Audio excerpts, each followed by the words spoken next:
Como um advogado cobra para fazer isso? Olha, Bruno, de N formas. Por exemplo, se você vai ter uma estrutura mais feijão com arroz, né, alguma coisa mais tradicional, você tem como ter um preço fechado, né? Mas o que a gente gosta de falar no escritório é que cada família é uma família. O que eu acho que é muito importante ter a noção aqui é que o custo de um planejamento não depende do seu patrimônio diretamente. Vou dar um exemplo para você. Eu posso ter um patrimônio de bilhão, mas eu tenho uma estrutura familiar simples. Que meus filhos têm um bom relacionamento entre eles, minha esposa e meu esposo é de longa data, uma situação simples, é fácil de distribuir esse patrimônio, né? Eu tenho como fazer ferramentas aqui para antecipar isso de uma forma mais simples. O que isso acarreta? Menos complexidade de trabalho, o advogado não precisa cobrar tanto para fazer isso, né? Agora eu posso ter uma família com um patrimônio muito menor, mas que eu tenha, por exemplo, herdeiros que não se relacionam, situações que a gente sempre vê complexidade. Alguns dos herdeiros, por exemplo, têm necessidades especiais, né? Quem vai cuidar desse herdeiro que tem necessidades especiais? Eu tenho, por exemplo, hoje, às vezes, multirrelacionamentos, né? Apesar de ser vedado, tem situações mais complicadas. Então, assim, quanto mais complexo, mais caro, né? Quanto mais simples, mais barato. Mas ainda assim, o mais simples para o mais caro, a gente está falando de quanto? Porque a gente está pensando o seguinte, se eu me planejar, quanto custa eu me planejar? Uhum. Se eu não me planejar, eu tenho uma ideia de que eu vou acabar tendo que pagar os tributos, etc., os custos, e também eu vou... Essa é a segunda pergunta. Para quem não se planeja, quanto custa? Mas você já falou que pode chegar a 30%. Então, fechando a primeira parte, qual que é o range aqui? Vou dar um exemplo para você, tá, Bruno? Em números práticos. Se você vai fazer um testamento, tá? Não quero fazer nada de holding, não quero doar nada em vida, eu vou fazer pelo menos um testamento. Um testamento vai custar para você algumas centenas de reais num tabelionato. Se bem que você ainda pode fazer até um documento particular aqui, não é? Tem algumas outras formalidades, mas algumas centenas de reais você já faz um testamento. Às vezes 150, depende de onde você mora, do cartório, enfim. Poucos reais você já faz isso. Mas você vai precisar, o ideal é que você tenha um advogado para redigir. Sem dúvida. Normalmente, no tabelionato, você pega um texto base do tabelionato, você vai custar, um advogado pode cobrar algumas poucos milhares de reais, enfim. R$1.000, R$2.000. Exatamente. Depende do nível do advogado. Depende do nível do advogado, depende do nível do que você vai colocar, porque o testamento também pode ser uma coisa muito simples, mas também pode ser um testamento que é bem mais complicado e o advogado vai te cobrar 20, 30, 40, 100, 150, enfim. De novo, a complexidade dita muito, mas com poucas centenas de reais, poucos milhares de reais, você já consegue fazer algum planejamento. E por que também a gente leva outra coisa em conta? É o custo tributário, né? Depende do estado do Brasil. São Paulo, que é maior em volume, é 4%, tanto para doação quanto para hipótese de falecimento. Mas outros estados, por exemplo, é mais barato fazer uma doação do que deixar para causar mortes. Você paga menos imposto. Então, isso aí você já vai ter uma economia, né? Vou dar um exemplo. O estado do Rio Grande do Sul, como o meu sotaque dá para ver que é de onde eu venho. Você paga até 4% na doação e até 6% no falecimento. Se tu tem um patrimônio de 100, poxa, ou eu pago 4 ou eu pago 6. Né? Eu estou tendo uma economia significativa aqui no final do dia. E onde chega a 8? Rio de Janeiro, por exemplo, chega a 8. Santa Catarina chega a 8. Então, né? Morri, ficaram meus apartamentos. Eles são no Rio de Janeiro e eu moro no Rio. A minha família vai ter o custo de 8% para conseguir... Sim. O exemplo de imóveis, tá, Bruno, é uma coisa interessante. Tá? O seu patrimônio, o seu inventário vai ser processado no seu domicílio, onde você morava. Tá? Digamos que você mora em São Paulo. Mas, poxa vida, você tem vários apartamentos ali na Vieira Solto, na beira da praia, no Rio de Janeiro. Tá? O ITCMD que você vai pagar, que é o Imposto sobre a Transmissão na hipótese de falecimento ou hipótese de doação, você vai pagar no Rio de Janeiro. Poxa, Fred, mas por que eu morri em São Paulo? Mas o seu imóvel estava no Rio de Janeiro. E ele atrai aquela competência, aqui falando um juridiquês mais chato. Se eu tiver imóveis espalhados pelo Brasil, eles vão ter diferentes alíquotas. Exatamente. E aí, para conectar o ponto lá, que o Danilo gosta, que é da holding, é o da empresa patrimonial. Imagina que você tem imóveis espalhados por todo o Brasil, como você disse, mas mora em São Paulo, só por um exemplo. Olha a complexidade do teu inventário em que você vai ter que sair recolhendo Você vai ter que abrir procedimentos auxiliares em todos esses estados. Em todos os estados. Se você tem esses imóveis embaixo de uma empresa, por exemplo, que administra esses imóveis, o que vai se processar são só as cotas são da só a herança das cotas da empresa. Que podem já estar previstas e vão ser só transferidas. Exato. Que com algum planejamento sequer precisariam estar no seu nome, então sequer você precisaria de um inventário falando aqui que você só tivesse essa empresa. Mas falando ainda sobre os honorários, a ideia é não deixar tão vago, né? Para a pessoa que assistir falar o seguinte: compensa ou não compensa? A gente está falando de algo que é para mim ou isso aí não é para o meu bico? Não tenho condições. Quanto custa pelo menos uma consulta? Eu vou lá, vou sentar com o Fred e preciso entender como é que é o meu cenário. Isso varia muito de profissional para profissional, Bruno. Uma consulta você vai pagar em torno de 300 a 2.000, 3.000 reais. Né? Tá. Mas normalmente numa consulta você não vai resolver o seu problema. Mas você vai precisar de um planejamento. Mas pelo menos eu vou enxergar quais são as soluções que eu preciso e certamente vai ser orçado isso. Sim, daí vai ser orçado. Sim. Aí, por exemplo, você vai ver se você vai gastar, por exemplo, 5, 10 mil reais no planejamento, na implementação dele, se você vai gastar 30, se você vai gastar 40, né? Ou se você vai gastar mais de 50. Né? Isso vai depender da sua complexidade. Mas né? me parece, não sei se eu estiver errado, me corrija, que a não ser que seja uma família muito complexa, com um patrimônio muito sofisticado, com 50 mil reais você planeja, sem dúvida nenhuma, toda a sua sucessão patrimonial. Sim, é bem provável que sim. Para a grande maioria dos casos você consegue fazer um bom planejamento com esse investimento. E pensando que, se a gente pensar num patrimônio, vamos falar hoje, classe média, região de São Paulo, é claro que classe média em cada cidade e estado tem uma diferença. Mas hoje uma classe média tem um patrimônio estimado superior a 1,5 milhão. Pensar em 50 mil reais, que você eventualmente ainda vai pagar parcelado, e você vai resolver sua vida, e vai deixar tudo acomodado, comparado e fazendo uma confrontação com os custos que você teria, dor de cabeça, e os impostos e tudo mais, é muito barato. Sim, sem dúvida. Olha, eu sei que inicialmente o número 50 mil, quem escuta, nossa, 50 mil? Mas isso é muito barato. Se você botar em perspectiva, Bruno, e esse exercício os clientes costumam fazer, e quando eles já estão fazendo esse exercício, se percebe mais facilmente as vantagens do planejamento. Sem sombra de dúvida, o planejamento ele sai barato frente aos benefícios que você pode atingir em diferentes situações. Né?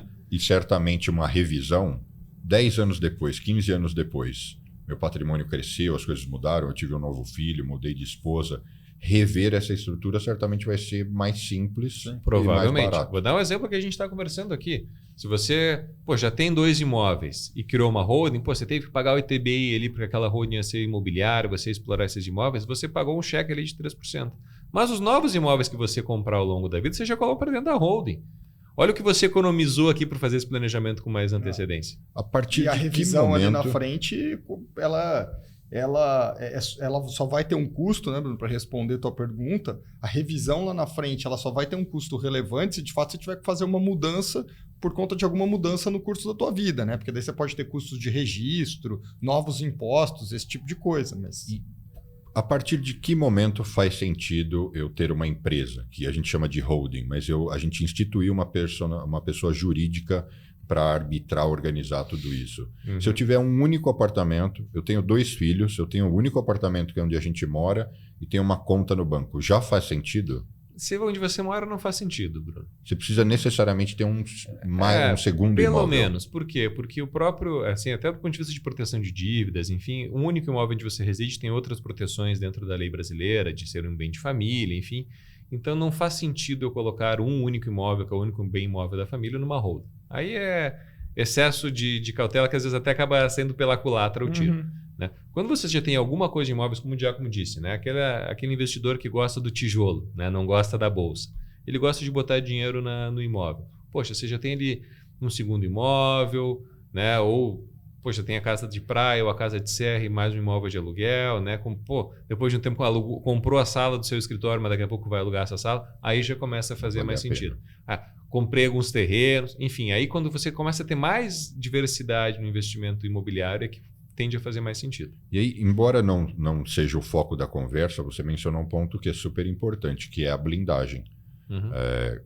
Como eu tenho uma certa experiência nisso, Basicamente, você quis dizer o seguinte: se você só tem a casa que você mora, por mais que você se endivide e tenha problemas, nada vai acontecer com ela em última instância, porque é onde a legislação diz que você tem que ter onde morar, né?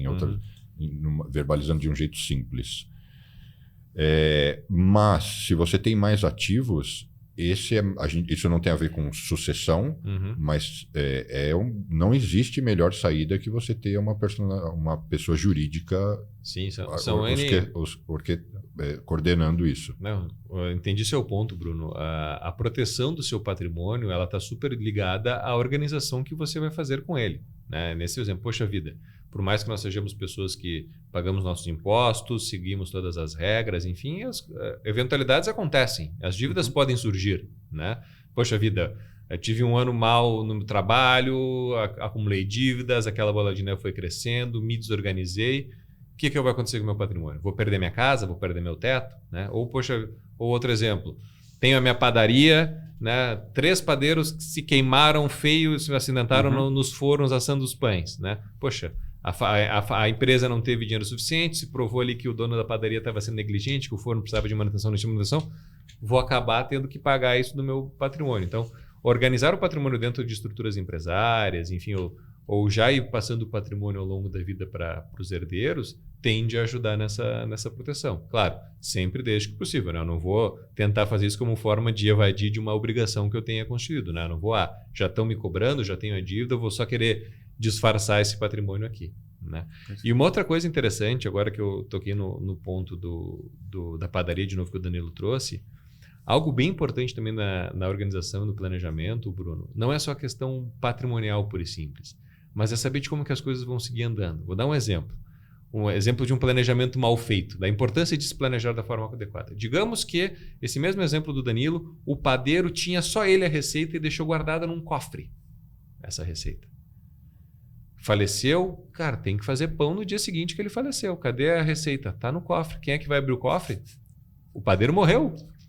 Né? Até você abrir o processo, até você pegar o inventariante, até você ter uma autorização para abrir aquele cofre, as coisas aconteceram muito mais rápido do que a forma de acessar aquela receita. Esse é só um exemplo que a gente traz assim, para ilustrar como uma forma de anedota, para mostrar, gente, não é só a conta ao final do dia que interessa, mas tem várias outras coisas que podem prejudicar e muito a conta ao final do dia se você não cuidar dessa organização. Imagina a quantidade de senhas e investimentos em websites que a família não está nem ciente, que aquilo não está em lugar nenhum, nem que aquilo existe, onde tá, e muito menos onde está a senha. Ou, por exemplo, você tem muitos negócios online hoje. Poxa, você vende pelo WhatsApp, você tem uma página no Instagram para vender o seu produto. Faleceu a pessoa, bloqueou o celular, ninguém tem a senha do celular da pessoa, ninguém tem a senha do Instagram, ninguém tem acesso ao WhatsApp. Como é que você vai manter o negócio ativo? Porque você não tem a principal meio de comunicação com seus clientes. Né? E qual é a resposta? Planeja, contrate um bom advogado para ajudar a planejar dessa forma. E ainda exaurindo a questão dos honorários, não planejei, não fiz nada, mas a gente falou aqui que desde uma consulta até uma média de um planejamento, mas eu não fiz a minha lição de casa e eu vou ter que seguir com o processo de inventário. Além dos impostos, que variam de 4 a 8, quais os outros custos? Quanto um advogado, em geral, cobra para cuidar disso? Aí, os impostos podem ser, dependendo do estado, pode ser até um pouco menos de 4, tá, Bruno? Pode chegar até 8 no Brasil hoje. E daí o custo de advogado está dentro daquela estimativa inicial de até 30% do patrimônio. Tá? Alguns advogados cobram um percentual do patrimônio, a Ordem dos Advogados tem uma tabela lá que diz o percentual, outros cobram pelo tempo que vai incorrer naquele procedimento de inventário. Por quê? Porque aí nesse ponto não é só a complexidade do patrimônio do inventário que vai... Tem uma responsabilidade do profissional também de expor sobre aquele valor ali. Né? E ele está se colocando numa posição de, se está assessorando aquele inventário, de se responsabilizar também profissionalmente por aquela distribuição. E aí que pode cobrar 2%, 3%, 6%, 7% do valor do patrimônio. Chegando até 30%.